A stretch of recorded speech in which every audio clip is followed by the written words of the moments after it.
1.5 साल के बाद सब कुछ अलग सा हो गया था। मेरे कॉलेज का फर्स्ट सेमेस्टर भी ओवर होने वाला था, पर स्कूल की यादों से मैं आज भी कहीं ना कहीं जुड़ा ही हुआ था। 11th खत्म होकर 12th जब शुरू हुई थी, कुछ महीनों तक ऋतु की याद ने परेशान बहुत किया। पर किसी को तुम कब तक याद कर सकते हो, तो मैंने भी अपने दिमाग को डाइवर्ट करके पढ़ाई में लगा दिया। अभी पढ़ाई ज्यादा जरूरी थी और उसे याद करते रहने से वैसे भी कुछ मिलना था नहीं, तो अच्छे नंबर से पास होकर मेरी 12th भी निकल गई। अच्छे नंबर आए थे तो जैसा प्रॉमिस किया था, पापा ने फोन देकर मेरी खुशी डबल कर दी। बीटेक सीएस चूज करी थी मैंने। सब सही चल रहा था। कॉलेज की जिंदगी बहुत अलग थी, सब अलग सा लग रहा था। जब फोन मिला था मुझे तो मैंने फेसबुक पे अकाउंट बना ही लिया, इस उम्मीद में कि शायद ऋतु भी अब तक एक्टिव हो ही गई होगी।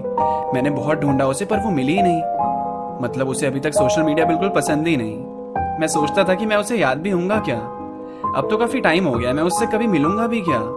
मुझे तो ये भी नहीं पता वो कौन से कॉलेज में है, क्या कर रही है, इस शहर में भी है या नहीं। काश किसी को भुलाने का एक स्विच होता अपने पास, मैं दबा देता वो, फिर ऋतु जैसा कुछ होता ही नहीं। याद आ जाती थी उसकी, कैसे हम लड़ते थे साइंस और कॉमर्स पे।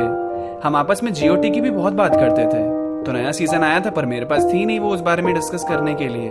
एक दिन मेरे पास फेसबुक पे फ्रेंड रिक्वेस्ट आई थी, नाम था मुस्कान मलिक। मुझे नाम सुना सुना सा लग रहा था। मैंने रिक्वेस्ट एक्सेप्ट की तो फेसबुक ने कहा से हाई टू मुस्कान मलिक। तो मैंने टेक्स्ट किया उसे, hi do I know you. 5 minute बाद उसका रिप्लाई आया, आभाष मैं मुस्कान, मुझे तू याद है, तुझे मैं याद नहीं हूं। मैं थोड़ा सा कंफ्यूज हुआ, फिर उसकी प्रोफाइल पे जाके उसकी सारी फोटोज देखने लगा। मुझे समझ नहीं आ रहा था कि ये है कौन, पर नाम तो मैंने सुना हुआ था। थोड़ी और नीचे गया तो उसने अपनी बचपन की फोटो अपलोड कर रखी थी। तब मुझे स्ट्राइक किया, ओह शिट, ये तो मुस्कान है, अपनी बचपन की दोस्त जो कि 5th क्लास में स्कूल छोड़ के चली गई थी। पापा का ट्रांसफर हुआ था तो उसे जाना पड़ा था। मैं कैसे भूल गया ये नाम, स्कूल में जिसके साथ पूरा बचपन गुजरा था। मैंने रिप्लाई किया उसे और बोला, अरे सॉरी, वो दिमाग से ही निकल गया, कैसी है। उसने बताया कि वो मुझे कब से फेसबुक वगैरह पे ढूंढ रही थी और मुझे आज भी याद करती है। देहरादून में ही उसने स्कूल कंप्लीट किया और अब फिर से दिल्ली शिफ्ट होने वाली है। हमने बचपन हमारा याद किया, बातें नई लग रही थी जो बातें कितनी ज्यादा पुरानी है। नंबर्स वगैरह भी एक्सचेंज हो गए, बहुत प्यार से बात करती है वो। बचपन के दिन रिवाइंड हो गए। मैं कॉलेज जाने लगा, सब जल्दी जल्दी होने लगा। फर्स्ट सेमेस्टर भी धीरे धीरे फिनिश होने की ओर निकलने लगा। 9:15 से मेरा कॉलेज शुरू होता था और सुबह 8 बजे मैं मेट्रो में होता था। रोज मेट्रो से आओ जाओ, अब तो आदत ही हो गई थी, पर मेट्रो में कोई साथ बैठने वाला नहीं था। आजकल मुस्कान से ही मेरी आते जाते बात होती थी। सुबह सुबह फोन कर देती थी वो गुड मॉर्निंग बोलने के लिए। फिर जब तक मेरा मेट्रो का सफर चलता था तब तक हमारी बात होती थी आपस में। उसने ड्रॉप लिया हुआ है, वो नेक्स्ट ईयर दिल्ली में आकर ही एडमिशन लेगी। अभी तो फिलहाल तैयारी कर रही है एग्जाम्स की और इंटेलिजेंट है, क्लियर कर भी लेगी। अब तो 3-4 महीने भी हो चुके थे हमें बात करते हुए। वो बोलती रहती थी तुझसे मिलना है, पर हो नहीं पाता था कभी। मैं कोई फोटो अपलोड करता था तो उस पर कमेंट करती थी, मेरी स्टोरी स्टेटस पे रिप्लाई करती थी। कभी कभी तो मैं थक जाता था सुन सुनकर, वो इतनी बात करती थी। एक दिन वीडियो कॉल पे बिखर गई वो मुझसे बात करते करते। मैंने पूछा मुस्कान क्या हुआ, तो उसने कहा कि उसकी अपनी बेस्ट फ्रेंड से लड़ाई हो गई है, तो मुझसे शेयर करना चाहती है बातें। वो अपनी और अपनी दोस्त शिखा की कहानियां सुना रही थी, कभी खुद को दोष दे रही थी, कभी उसे वजह बता रही थी। ऐसे में लोगों को कंसोल कैसे करते हैं मुझे समझ नहीं आया, और वो बस अपनी बात बांटना चाहती थी कि कोई तो है जो उसे सुनने आया। बहुत लंबी बात की हमने, थोड़ी गहरी बात की हमने। बात बहुत दिनों से हो रही है, पर मुझे आज लगा कि कुछ बात की हमने। लॉन्ग डिस्टेंस दोस्त, सामने बैठे दोस्त से ज्यादा समझते हैं क्या तुम्हें? शायद हाँ। मुस्कान को भी यही लगा। उसने कहा अगर तू मेरे पास होता तो मैं हक कर लेती तुझे। मैं ये सुन के थोड़ा ब्लश करने लगा। शर्मा जाता हूँ यार जब कोई ऐसे बोलता है मुझसे। अच्छा लगता था जब उसका कॉल आता था सामने से। अच्छा लगता था जब वो एहसास दिलाती थी कि मैं इंपॉर्टेंट हूँ उसके लिए। अच्छा लगता था जब वो मीम भेजकर कहती थी इसे देखकर तेरी याद आई। अच्छा लगता था जब वो अपनी तारीफ सुनने के बाद फिर से सुनने के लिए कहती थी अरे क्या बोला, मैं सुन नहीं पाई। एक दिन कॉलेज में मेरी क्लास लेट से शुरू होनी थी, 9:15 की जगह 10 बजे से। तो मैं सुबह 9 बजे मेट्रो में पहुंचा। सीट मिल गई थी तो बैठा हुआ था आराम से।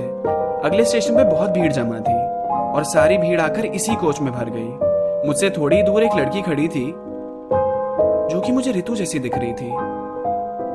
पीछे से तो क्योंकि वैसी ही लग रही थी। मैं इंतजार कर रहा था कि वो पलटे, पर बिना पलटे उसका स्टेशन आ गया और वो चली गई। पर वो ऋतु ही थी। अब मैं यकीन के साथ कह सकता था पर दोबारा कब दिखेगी वो? आज जैसा इत्तेफाक फिर से कभी होगा भी कि नहीं? तो कल मैं इसी टाइम पे 9 बजे मेट्रो में पहुंचा। आज तो 9:15 से ही क्लास थी पर मैंने छोड़ दी। मेरी नजर दरवाजे पे ही थी कि शायद आज फिर से वो दिखे। स्टेशन पे मेट्रो रुकी और भीड़ इकट्ठी होने लगी। मैं नजर इधर उधर घुमाए उसे ढूंढ रहा था। अरे वो ऋतु ही है। ऋतु ही है ना? उसका चेहरा मुझे ढंग से दिख नहीं रहा था। भीड़ थोड़ी स्कैटर हुई तो वो दिखी मुझे। होठ के ऊपर छोटा सा तिल, आंखों पे वही चश्मा। मुझे अपनी आंखों पे विश्वास नहीं हो रहा था। मैं दूर से उसे हाय करने की कोशिश कर रहा था कि वो देखे मुझे और पहचाने। मैं खुश था उसे देखकर इतने दिन के बाद। वो गेट के पास ही खड़ी थी, मैं भी उसी के पास लगा जाने। मैंने कहा हाय ऋतु। उसने मेरी तरफ देखा और चौंक सी गई। ओह हाय, नाइस टू सी यू। फिर हमारी बात हुई तो उसने बताया कि वो रोज इसी टाइम पे मेट्रो में होती है क्योंकि उसका कॉलेज 10 बजे से शुरू होता है। मैंने पूछा उससे कि क्या हम मिल सकते हैं कभी फुर्सत से, तो उसने अपना नंबर दे दिया और कहा 5 बजे के बाद, तभी मेरा लेक्चर खत्म होता है। मेरी भी छुट्टी 5 बजे ही होती है। टाइमिंग तो मैच कर गई। मैं उससे और बात करता पर उसका स्टेशन आ गया और वो उतर गई। वैसा ही लगा मुझे आज, स्कूल बस वाला सीन। मुझसे पहले वो चली जाती थी और चेहरे पे छोड़ देती थी ऐसी। 5 बजे के बाद मैंने कॉल किया उसे और ऋतु मिल गई मुझे। मेरे सामने खड़ी थी वो। मैं इतने दिनों के बाद उसे देख रहा था ऐसे। तभी मेरे फोन की रिंग बजी और हमेशा की तरह मुस्कान का फोन आ रहा था। तो आज पहली बार मैंने उसका फोन पिक नहीं किया। मैं ऋतु से मिलने जा रहा था। एक पार्क जैसा था, हम वहां बैठ के बात कर रहे थे।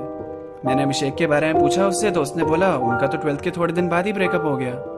फिर उसने मेरे बारे में पूछा, मैं कहाँ क्या कर रहा हूँ। मैंने बताया उसे मैंने बीटेक में एडमिशन ले लिया।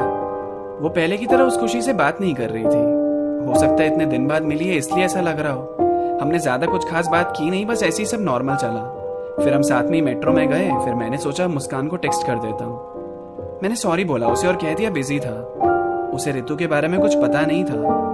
फिर रात को उसने मैसेज सीन किया तो इट्स ओके बोल के वो अपनी बात बताना शुरू हो गई। ये लड़की ऐसी है ना जो किसी भी टॉपिक पे घंटों बोल सकती है, इसकी बातें खत्म ही नहीं होंगी। फिर एक बात को उसने हमारी बचपन वाली बात से जोड़ दिया।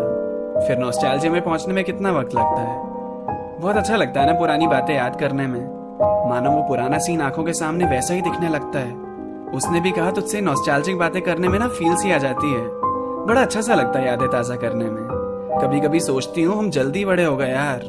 वो दिन दोबारा कैसे मिलेंगे फिर से जीने के लिए। फिर रात बहुत हो गई थी तो हमने बाय कहकर बात खत्म करी। मैं बात तो मुस्कान से कर रहा था पर मेरे दिमाग में तो ऋतु ही चल रही थी। अब मैं जान के कॉलेज में पहली क्लास छोड़ने लगा था और 9 बजे से उसी प्लेटफॉर्म पे उसका इंतजार करता जहां से वो चढ़ती है। फिर उसी के साथ मेरा सफर होता, आते जाते मेट्रो में।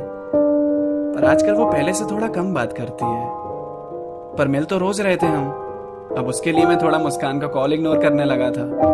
बुरा तो लगता था पर ऋतु रहती थी ना साथ में। हाँ, पर बाद में मुस्कान को मैं सॉरी बोल देता था। मेट्रो से मेरे इश्क की शुरुआत फिर से होने लगी थी। मुस्कान से भी मेरी दोस्ती बढ़िया होने लगी थी। अब 2 महीने और बीत गए। मेरा सेकंड सेम भी शुरू हो गया। ऋतु से मिलते मिलते भी देखो कितना वक्त हो गया। किस्मत ने मिला ही दिया हमें। कुछ पुरानी कुछ नई बातें होती रहती थी। आजकल मैं ज्यादा बोलता था और वो मेरी तरह बस सुनती रहती थी। फरवरी का महीना था, 6 तारीख। ये वही डेट थी जब 2 साल पहले मेरी ऋतु से आखिरी मुलाकात हुई थी। तो मैंने पूछा उससे आज हम मिल सकते हैं क्या। उसने मना कर दिया और कहा आज नहीं, कभी और मिलते हैं। मैं थोड़ी देर में बताती हूँ। शायद तब वो फ्री नहीं थी। फिर मुस्कान का कॉल आया और उसने बताया कि वो 8 तारीख को दिल्ली आ रही है, तो मिलना चाहती है मुझसे और मेरे लिए कुछ सरप्राइज भी ला रही है। तो 5 बजे की टाइमिंग अपनी फिक्स हो गई। दिल्ली तो वो 7 को ही आ जाएगी पर ऑब्वियसली मुझसे तो अगले दिन ही मिलेगी। रात में ऋतु का टेक्स्ट आया। उसने 8 को 5 बजे मुझे मिलने बुलाया। मैंने एक्साइटमेंट में उसे हाँ बोल दिया। फिर मुस्कान से मिलना मुझे याद आया। अब फंस गया मैंने सोचा टाइमिंग बदलने के लिए किससे कहूं। ऋतु तो शायद मानेगी नहीं। मुस्कान से ही बोलकर देखता हूं। तो मैंने मुस्कान को 5 बजे की जगह 2 बजे आने को बोल दिया और एक बार में वो मान भी गई। ऐसी प्यारी क्यों नहीं होती सारी लड़कियां। फिर मैं इंस्टा स्क्रॉल कर रहा था तो मेरी नजर एक पोस्ट पे पड़ी और याद आया कि 8 तारीख को तो प्रपोज डे होता है और ऋतु ने आज का कैंसिल करके मुझे 8 तारीख को बुलाया है। वो प्रपोज करने वाली है क्या मुझे? कुछ भी हो सकता है। मैं मन ही मन में कहानियां बनाने लगा। जो कहानी किसी वजह से अधूरी रह गई थी वो शायद परसों पूरी हो जाएगी। ऋतु पे फिर से बहुत प्यार आ रहा था। मैं प्रैक्टिस कर रहा था कि मैं कैसे एक्ट करूंगा जब वो मेरे पास अपना दिल लेकर आएगी। 8 तारीख की सुबह में एक मुस्कुराहट के साथ जगा। ऋतु से जो मिलना था आज, बस अब ये जल्दी खत्म हो जाए। सुबह मुस्कान का मैसेज आया, याद है ना 2 बजे मिलना है। मेरे तो दिमाग से ही निकल गया था कि आज इससे भी तो मिलना है। मैं तैयार हुआ और जिस कैफे में उसने बोला था मैं पहुंच गया वहां पे। मुस्कान भी आ गई और उसका चेहरा पूरा मिल रहा था बचपन वाली मुस्कान से। हम बैठे, कॉफी पी और वो मुस्कुराहट से देखे जा रही थी मेरी ओर। उसने कहा, अच्छा भाष, अब मैं दिल्ली ही शिफ्ट हो जाऊंगी, फिर हम मिल सकेंगे जब मन करेगा। मैंने बोला हाँ बिल्कुल, साथ में घूमने चला करेंगे, कितना सही रहेगा। उसने कहा हाँ वैसे आज प्रपोज डे है, पता है तुझे? And I think you like me as well. ऐसा लगता है तेरी बातों से। हम दोस्त तो हैं ही, तो रिलेशनशिप का क्या ख्याल है? Can we be together? मैंने उसकी तरफ देखा और सोचने लगा ये इसका सरप्राइज था। मैंने पूछा उससे, टुगेदर मतलब? टुगेदर टुगेदर मन मन में सोच रहा था क्या बोलूं इससे। मैं तो ऋतु को लाइक करता हूं और ये वाली बात तो ऋतु से होनी थी वैसे। फिर मैंने मुस्कान को समझाया कि मैं तो तुझे दोस्ती समझता हूं, उसके आगे आई डोंट थिंक कि कुछ हो सकता है। मैं किसी और को पसंद करता हूं। मुस्कान की मुस्कान ये सुन के ढल सी गई। मैं उसका दिल नहीं तोड़ना चाहता था, पर मैंने ऐसा कभी सोचा ही नहीं। फिर हम चले गए। मैं जानता था मैंने उसका दिल दुखाया है। 5 भी बजने को आए। मैं पहुंच गया वहां जहां ऋतु ने मुझे बुलाया है। हमने हाय हेलो करी। हम बैठे चैन से और उसने अचानक कहा, सुनो, ये हमारी ना आखिरी मुलाकात होगी। आज हो क्या रहा है यार? मेरी सोच से सब कुछ उल्टा ही हो रहा है। मैंने कहा क्या मतलब? मैं कुछ समझा नहीं। फिर उसने बोलना शुरू किया, पता नहीं क्यों तुमसे मिलकर अब वैसा नहीं लगता। मैं बहुत दिनों से बोलना चाह रही थी पर मुझसे हो नहीं रहा था। और तुम्हारी बातें आजकल सिर्फ नॉस्टैल्जिया से भरी होती हैं कि स्कूल में हम ऐसे थे वैसे थे। कोई नई बात तो करो। तुम्हारी बातें मुझे बोर करने लगी है। तो मुझे नहीं अच्छा लग रहा ये रोज रोज का मिलना। खत्म करते हैं। सॉरी मेरी बात का अगर बुरा लगा हो तो, लेकिन ऐसे में अब कर भी क्या सकते हैं। मैं नजरें झुका के, आंखें छुपा के नीचे देख रहा था। अभी इन चंद घंटों में जितना कुछ भी हुआ ना, मुझे एक बुरे ख्वाब सा लग रहा था। अभी मुस्कान को मैं ऋतु के लिए छोड़कर आया था। वो लड़की जो मुझे दिल से पसंद करती है, मैं उसका दिल तोड़कर आया था। दिल टूटना कैसा होता है मुझे समझ आने लगा। मैं बिना कुछ कहे ऋतु से उठ के वहां से जाने लगा। प्यार में हम इतने अंधे क्यों हो जाते हैं कि हमें यह भी नहीं दिखता कि कौन हमसे प्यार करता है और कौन नहीं करता। मेरे प्यार की कहानी का कुछ ऐसा रहा सिलसिला। जिसने मुझे चाहा मैंने तब उसे समझा नहीं, और जिसको मैंने चाहा वो तो खैर मिला ही नहीं।